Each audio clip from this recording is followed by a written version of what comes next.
Hello and welcome to zenafpod podcast. Thank you so much for joining us. This is amazing. We're so excited to be here. Uh, yes, and the usual bullshit. You can find us everywhere.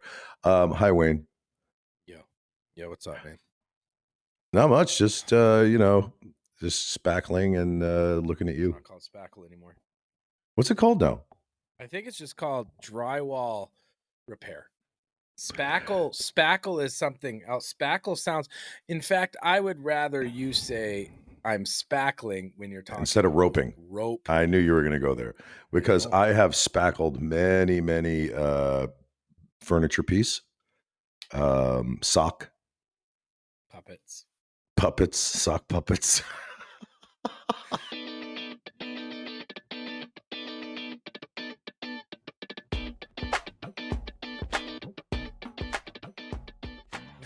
That'd be so weird.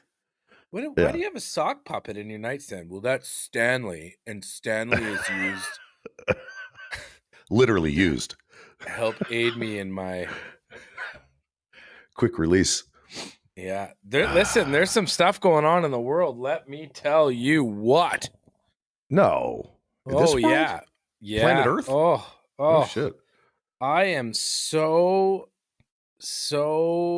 just distraught about the Johnny Depp and Amanda Heard Who? case. I don't even know who these exactly. people are anymore. I'm like, are you kidding me right now? This is What happening. happened? I don't even know what happened. He beat her or something, or she beat him. No, or something she like beat him. Exactly. We don't know. Yeah. We don't know. I could see he likes like cheesesteaks. I could see that. I saw a picture and I was like, he likes cheesesteaks now. Yeah, I don't understand. So that was entertainment news. Moving on, because that just with the I don't even know. Oh my God. He just So what did he do? I mean, let's just get into that. I don't even think he knows. I don't even think they know. Okay, because I know, interestingly enough, that he made $1 billion at least in this business, and yet he's in debt because he was spending like $160,000 a month on wine, just like collecting wine and drinking wine. I think something like that. I'm going to say two pieces here. Piece number one. During the court proceedings that I managed to just catch through walking around, I heard him refer to one of his places as penthouse number 3.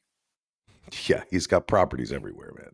Yeah. And the other thing is Alex, look me in the eyes right now and tell me if you made $1 billion in the movie business that you also wouldn't spend $160,000 a month on wine. I'm sorry. Not on wine. No, not on wine. No, tequila. Mm-hmm. Moving on.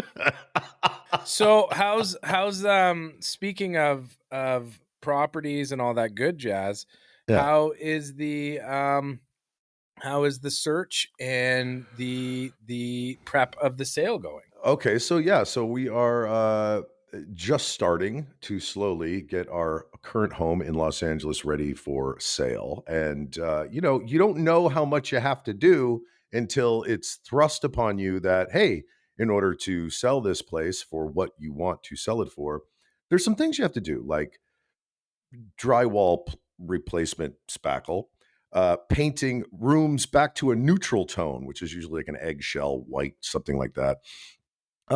Fixing concrete and repaving your driveway, and getting a dumpster, like an industrial sized dumpster, and throwing away things that you still have from 10 years ago that you haven't touched in 10 years. That means it's just trash.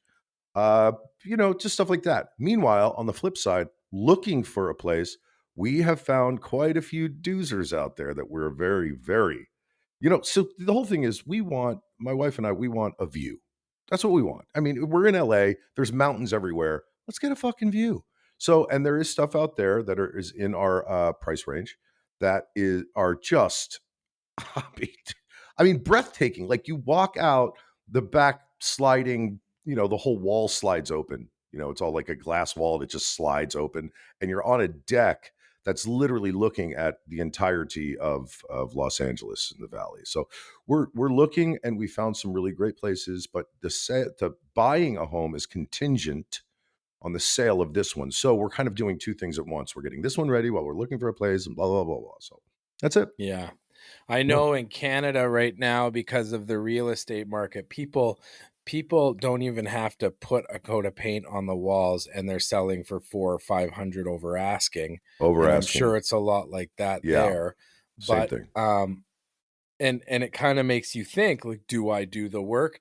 But we talked about it the last episode, and yeah, there's some, because if you're showing your house, there's Hmm. some pride that you have Yes. pride, it's still your home. So yeah, Yeah. get it done, you'll feel good. What I will say, in Canada, what they apparently are doing now with these bidding wars, they're Hmm. making it's got to be public. So if you and I are bidding on a house, Hmm. I now know what you're bidding and you know what I'm bidding, so it's more fair.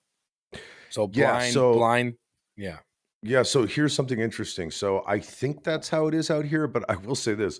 So we saw a property that we thought was way undervalued. And this was about 2 weeks ago. So we went to it, gorgeous, absolutely beautiful. It was on the market for about 1 million. And we looked like 3 days later, and the place had sold for 1.7. So here we go, right? It was on the market for one, sells for 1.7. So we know that anything that we see that we like, we have to get in quick. We have to make a full price offer straight off the bat. There's, back in the day, it used to be like whatever they had it on the market for, you can come down like 15% in an offer, somewhere around there. Now, hell no, you make a full price offer and then you pray to all of the real estate lords and gods and goddesses that no one else comes in and goes, I'm going to raise you 300 grand. And then Isn't you're that kind of like, well, crazy? fuck. Yeah, no, It's it's so crazy. And crazy, and man. you know what? It's so emotional too, because Kelly and I went and looked at a house with her mom, is a well-known realtor here. And Hmm. we went and looked at a house with her mom just for fun, because I really wanted to Yeah. look at it. It was this flat roof, reminded me of a Hollywood Hills Hmm. kind of style, a three-tiered deck, only Hmm. 4 or 5,000 square feet. Yeah. Beautiful, beautiful, beautiful house. They listed it for 1.1 million, Hmm. and it sold for 1.575. And I remember the couple, because the agent that ended up selling it is a friend of mine. Hmm. So I remember seeing them as we were crossing paths, and I'm like, it was an older couple, and I'm just like, Hmm. you got they're I think they're gonna be a lot. But then now you spent, like, I paid over asking for this house, but I made it Yeah. back. But now you have these people spending 3, 4, 500,000 over asking. And what happens if the market crashes, or you have to put a ton of work? Like, there's a bunch Yeah. of, it's emotional, man. It's It is stressful. emotional, and it's a huge deal. It's exciting, it's stressful, it's all those things. It's funny, man. Like, so you said 3,000, 4,000, 5,000 square foot home for that price. Out here, see, now we're trying to downsize the interior of our home at the same time getting more land, right? Mhm. So our current home is about 21, I think 2,000, 2,100 square feet, somewhere in there. What we want and what we're on the market for financially is something around 1,100, 1,200 square feet. That's And what I'm in now, and it's perfect. but you're still paying a lot for that. I think the square footage out in the areas we're looking, I think it goes for like $850 a square foot, Isn't that something to that crazy? effect. Yeah. Yeah. So it's interesting. So that's our big thing right now. I'll tell you, can I tell you something neat about I want you to. interesting and things that we're doing? Yeah. Guess what I did this morning? Oh God. Guess. Oh, is it good? What? You Guess. had fruit. No, no. So far, all I've had today is Snickers covered popcorn from Costco and barbecue chips. Just because I bought them What? at Costco, I bought them at Costco, and then we were driving home. So I was like, "Well, I'm hungry. I haven't eaten yet today, But actually. you just Other did than eat. that, You ate. You did. So you ate. like a handful of each. But That's I've had my food. salt. I've had my salt and sugar intake for the day.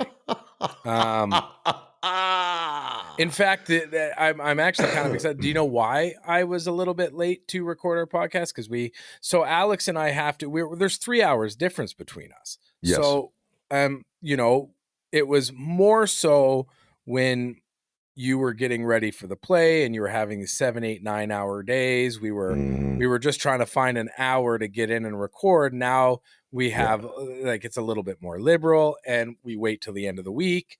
And we yeah. decided today because he's got to spackle and do all of his other blue collar stuff. Yeah. Um, we would do it at noon my time, 9 his time. Well, I sent him a text. I'm never late, by the way. No. And that's just something I'm a lot of things, but one thing I am is never late. Um, Yeah. and so I sent him a text. I'm going to be 15 minutes late. I was actually going to be late because at Costco, Okay. somebody went up to Kelly. I was talking to one of the employees there about some new membership stuff. And this guy walks up to Kelly and goes, "Hey, I'm sorry to bug you, but is that the Good Morning Assholes guy?" And she's so, and as I guess that was happening, the lady, we had talked about the membership stuff. I was telling her about the podcast Mhm. because I need a business for this one membership we want. And I have my business for like under the production company umbrella. And I Mhm. said, well, we have a pie. So I started talking about that. She's going to look us up. I was writing it down. So I was late Oh. for us and my little bits of fame around these parts. Well, you know what? Hey, look, that is awesome. I'm very happy for you. It's gotta feel good, right? It's gotta feel Hmm. nice. Feels kinda Hmm. chunky, feels kinda sweet, smooth, maybe a little creamy. And Hmm. I will say, that's interesting because, I went to 7-Eleven the other day on my way to the theater, and I Hmm. walked in, and the guy behind the counter goes, I swear to God this happened. He goes, "You're an actor." I'm like, "Yeah, I am." And he goes, I loved you on The Walking Dead."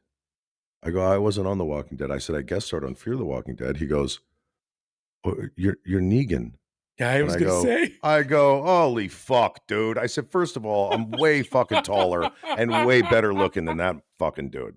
Although, I hear Jeffrey Dean Morgan is a very sweet, sweet, wonderful man. But just so Isn't you his know, kid? Yeah, isn't his boy or something? I've crossed his Instagram. His boy plays like background zombie stuff in it, I and have no idea. I have oh no idea, yeah, but I will say this, Jeffrey, I know you listen to the show, and I get it. We're really good, and you probably tell all your friends about us. Here's the deal.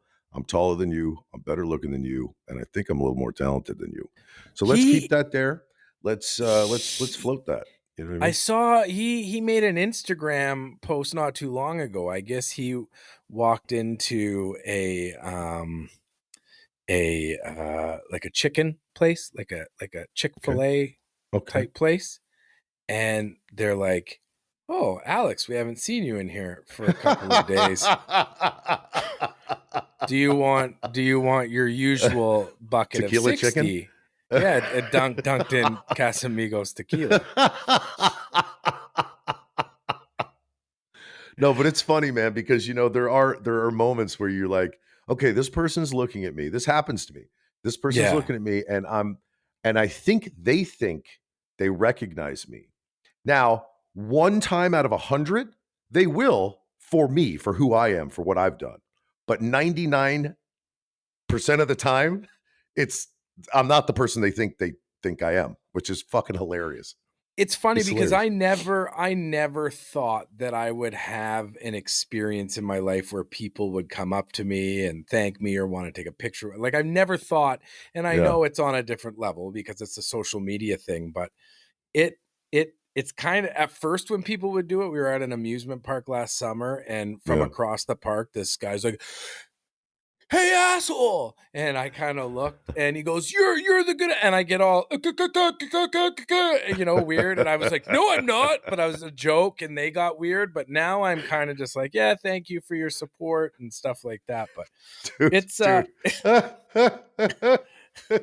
So I'm standing, this is about fucking 5, 6, 7, this is a while ago, years ago, and I'm standing at an ATM at Bank of America, the outside ATM, and I'm standing there, and there's a few people behind me waiting to use it, and I'm just trying to focus on what I'm doing, withdrawing cash, whatever the fuck I'm doing, and I hear from behind me, "Alex Skuby," and I'm like, "What the fuck?" And I turn around, and this guy's standing there, and I'm like, and I have no idea who this person, like, 0 clue, and he goes, "I loved you on, King of Queens," and I'm like, "Oh, Thank you so much. He goes, I follow you on Twitter and I follow you on Instagram. And now this is happening. Now there's people behind him. I'm using the ATM, haven't finished what I'm doing. I had a panic attack, canceled my transaction and ran away because I wasn't in It's the mood. It just, I couldn't yeah. take, and it, cause it doesn't happen at all anymore. So when it does out of the blue, you're kind of like, oh, hey, oh my God, great. Good for you. Like just kind of weird responses and, Yeah, I like when people will look at me and then they'll be like, because I'm not, like and they'll look and then but we were at the mall the other day and this lady and her daughter were sitting at the food court, and this was just outside of Toronto, and Mhm. they, you could see them look at me and then look down and then look at me and then talk and then look at me, and they didn't know what to say. And then finally they're like, you're him. You're him. You're the Good Morning Assholes guy. We thought you lived in the States and blah, blah, blah. I'm like, no, I'm Canadian.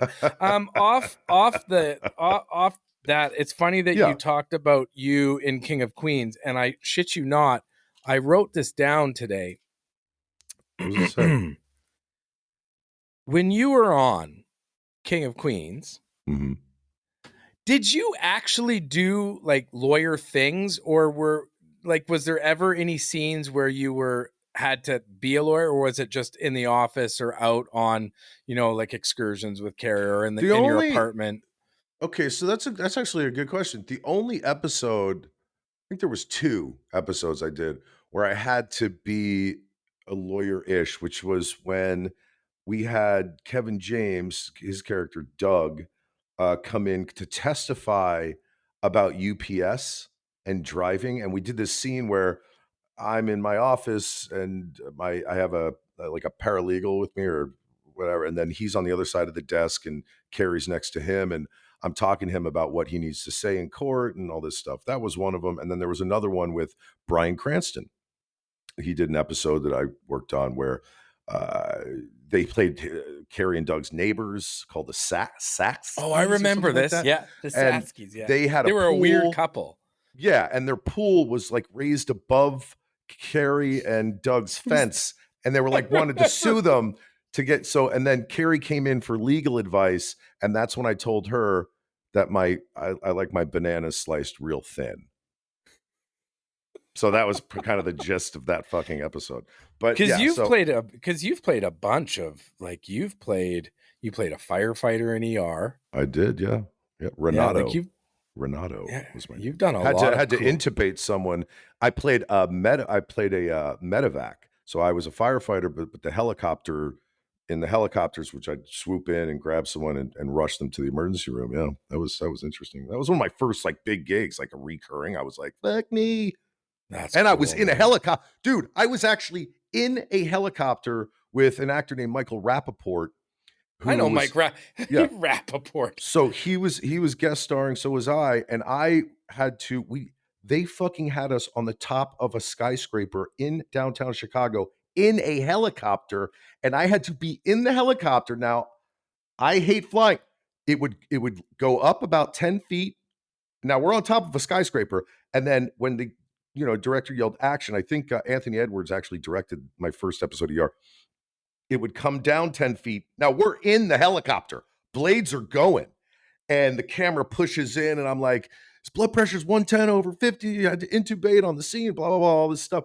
And it was so it was such a mind fuck, dude. It was just, and that was like one of my first And gigs. you've always been afraid of flying or heights or whatever Yeah, no, in that that was regard. crazy. Yeah, me and Michael That's crazy. Rappaport stuck in a little tiny helicopter. It's kind of funny. Yeah, he's a big dude too, isn't he? Yeah, he's a taller dude. Yeah, he's as Yeah. well on Twitter. Did you ever see his rants where he's like, Oh, I "Fucking" follow him with the now. trip? I follow Yeah, him now just because I do like his style, and he's so loud. He's got his whole thing on TikTok is his noisy tenant, like the other tenants where he lives, and he's like banging on the yeah. ceiling just to piss Yeah, them off. he's just good let's old have a MR. let's have a zen moment. Today I Yes, did something please. that I haven't done in a while, and I'm super excited that I did it. And I don't know what kind of triggered it for me, but today I made an appointment with my therapist, and I haven't gone to my therapist in probably close to a year. Oh, wow. So I'm like, and I've always meant to, but today I said, you know what? I'm missing that. I'm in a wonderful place, but I need to get back in to see my therapist so Mhm.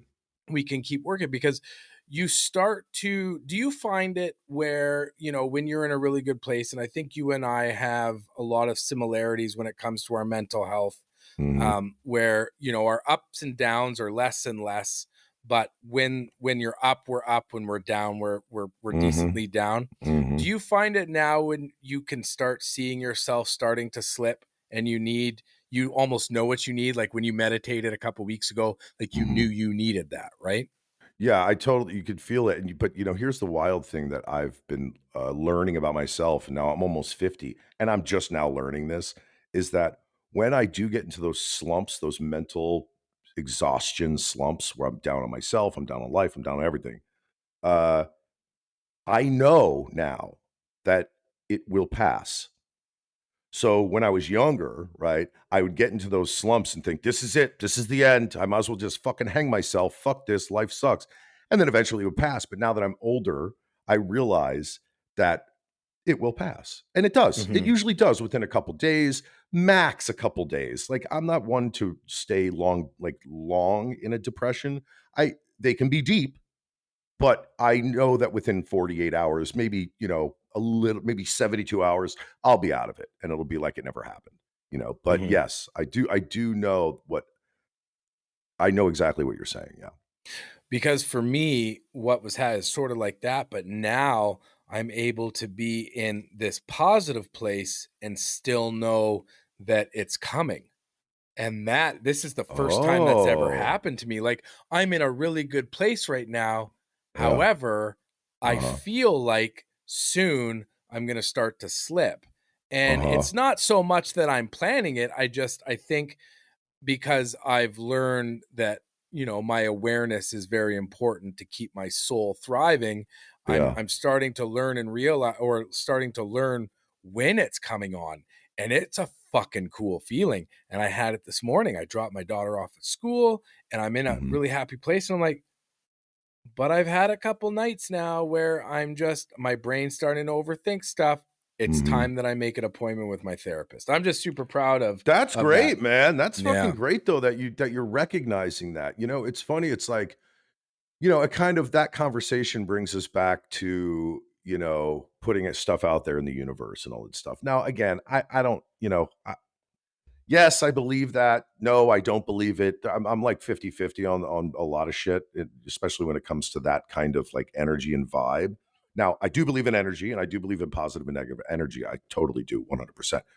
Um, but like someone could say to you, well, because you thought that, you're putting that out there in the universe, even on a subconscious, slightly conscious level. So that means that you're planning for no, fuck that. We just know what we feel.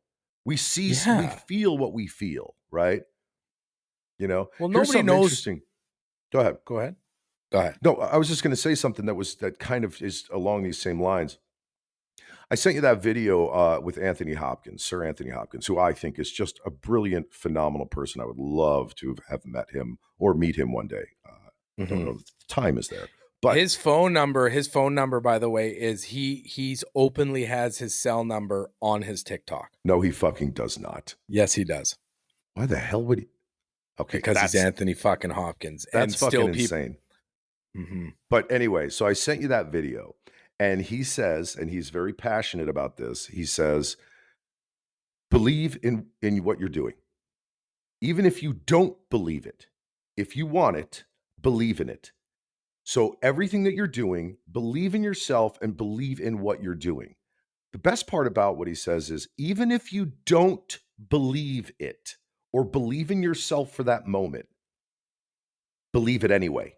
Fake it. Yeah, fake it till Fake you believing make it. it, Fake it man. till you make it. It's so Fake good, it till man. you make it. But if you look at the success in this world, and the success that you have had and the success that I have had in all aspects of our life, Mhm. when you look at it, you could take a portion of our success and say part of that is timing. Part of Mhm. that is timing of where we were in our mindset to get the things, or the to reach the accomplishments that we have.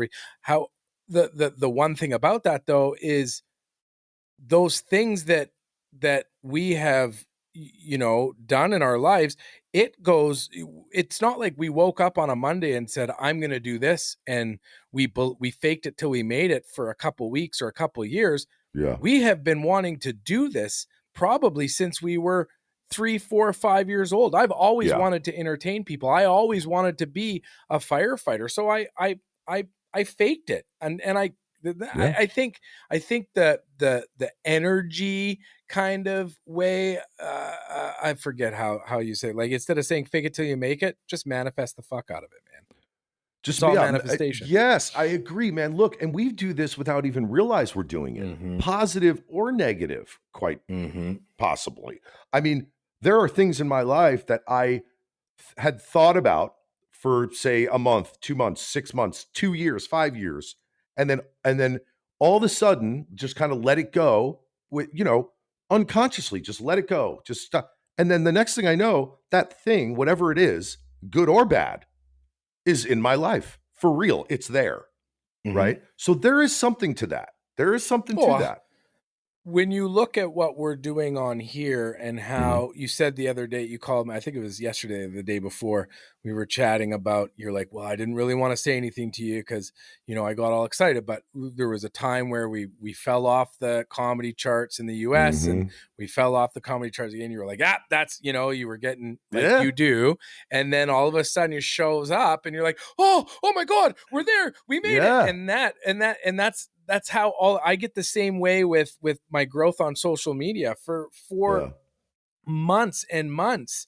I wasn't seeing any growth. I was actually losing. It was Mhm. going down. I wasn't staying but I said, no, Wayne, you consistently have to keep doing what you're doing and it'll fire and it'll go. Yeah. And I'm in that right now where I'm growing. Like, I've grown 10,000 plus people in the last couple weeks, Yeah. and that's like, I think a big problem people have, us, everybody, it doesn't matter what generation you're from. I think Mhm. the generation where this didn't matter is long behind us. Yes. Everything needs to happen now or it's never going to happen, and that's quite the opposite. I think things happen when it's time for them to happen, so you have the best shot at making a success out of it.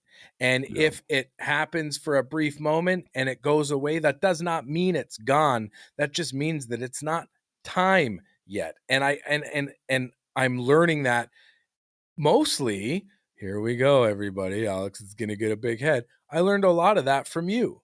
I've learned a lot, and Wow. that's and when you talk about everything happens for a reason, I think Mhm. our friendship, I think a big part of the success that I'm having from the things that I am doing is because of some of the things that you and Mo and I have talked about around the table in Austin, or the conversations that we have about, how things play out in your industry. And I owe a lot of my success mindset to you guys for Wow. keeping me in check. Yeah, no, I honestly, I will say this to you and then I will shut the fuck up.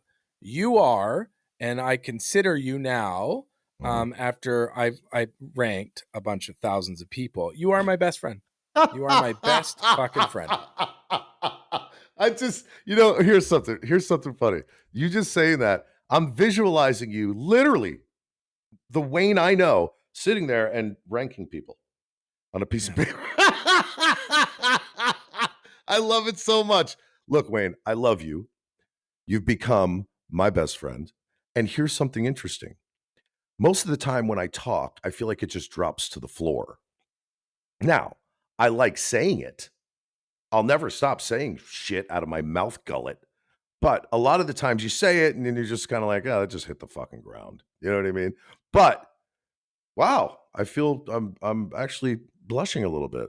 I am. So the My one cheeks are a thing little we rosy. talked about it last episode, we talked about actively listening and the struggles with ADHD and listening. Mhm. I I struggle with wanting to interject and say my piece solely for the purpose I don't want to forget what I was going to say.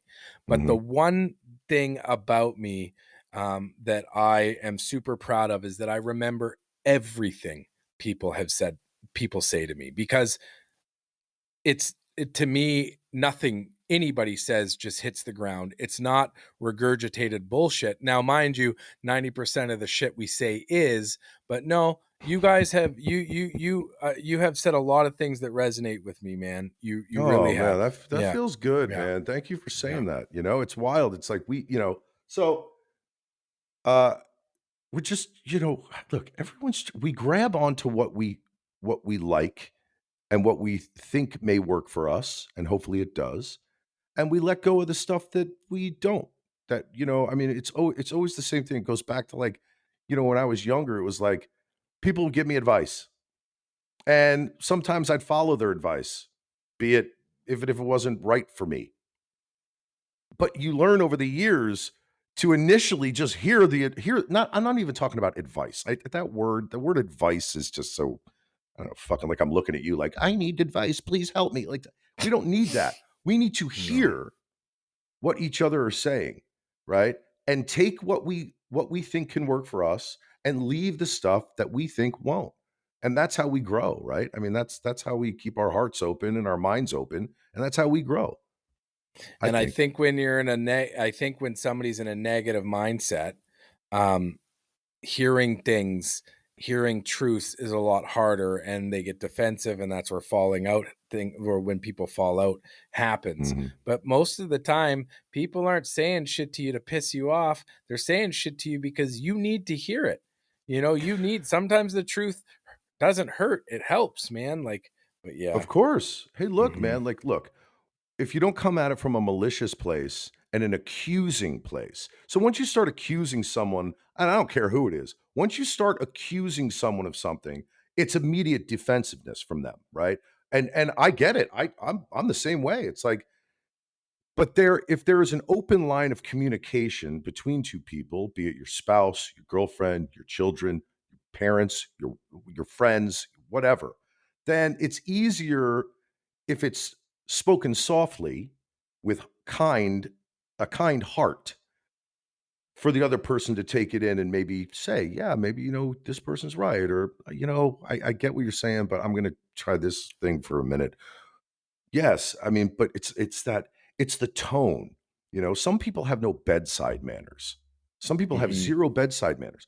There's a lot of doctors out there that don't have bedside manners. It's like, but if we all learn to have a little empathy and a little compassion, we can talk to each other even if we don't really know each other that well. We can talk to each other with a little more heart, man, with a little more love, I think. And that's Well, and serious. it brings me back to the previous episode. There's a big difference, and one of the, I mean, this resonates huge, and I've been saying it a lot lately. Mhm. Um, when tone of voice, it's, my mom used to always say, it's not what you say, it's how you say it. Ah, yes. So I'm going to give you an example. Mhm. Go fuck yourself, Alex, or Alex, go fuck yourself. I like the second one. Now I'm gonna go fuck myself. See, See? when the first time you said it, I'm like, first of all, I don't wanna violently fuck myself like he just told me to do, and now I'm Mhm. defensive. But when you say it with a smile and you're very heartfelt, now I'm gonna go fuck myself. You're welcome.